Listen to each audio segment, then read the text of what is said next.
આજે અમારું electrical department જેમાં રિનોવેશન થાય છે. લેબમાં આવતા હોય મારો દોસ્ત બહુ મહેનત કરે છે. વહેલા લખી લીધું હોત તો મોટા.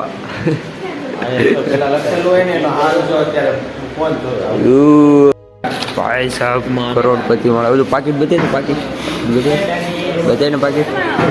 એ આ અમર નથી દેખાય કેમેરો તારી ક્વોલિટી સારી નથી દેખાય છે ભાઈ. બધું ક્વોલિટી ટોપ નોચ ક્વોલિટી આઈફોનમાં એવી નથી આવતી. જે અમે પ્રેક્ટિકલ કરવા નીકળી ગયા લાઇટનું ઇલ્યુમિનેશન શોધવા માટે લક્ષ મીટર લઈને.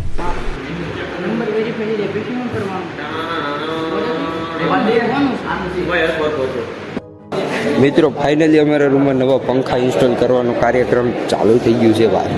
ઘણા ટાઈમ પછી અમને એસી વાળા રૂમમાં લેક્ચર અટેન્ડ કરવાનો સૌભાગ્ય પ્રાપ્ત થયો છે ભાઈ.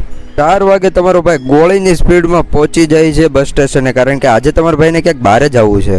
એટલે પહોંચીને ફૂલ સ્પીડમાં ઠેલો તૈયાર કર્યો નીકળી ગયો મારા પપ્પાને લઈને બસ સ્ટેશન બાજુ, કારણ કે આજે હું ક્યાંક બહાર જાઉં છું. કમેન્ટ કરો ફટાફટ. બસ સ્ટેશનમાં જતા જ બસ પણ હતી અને જગ્યા પણ હતી. તો લાઈક કરો, શેર કરો, સબસ્ક્રાઈબ કરો, ફોલો કરો.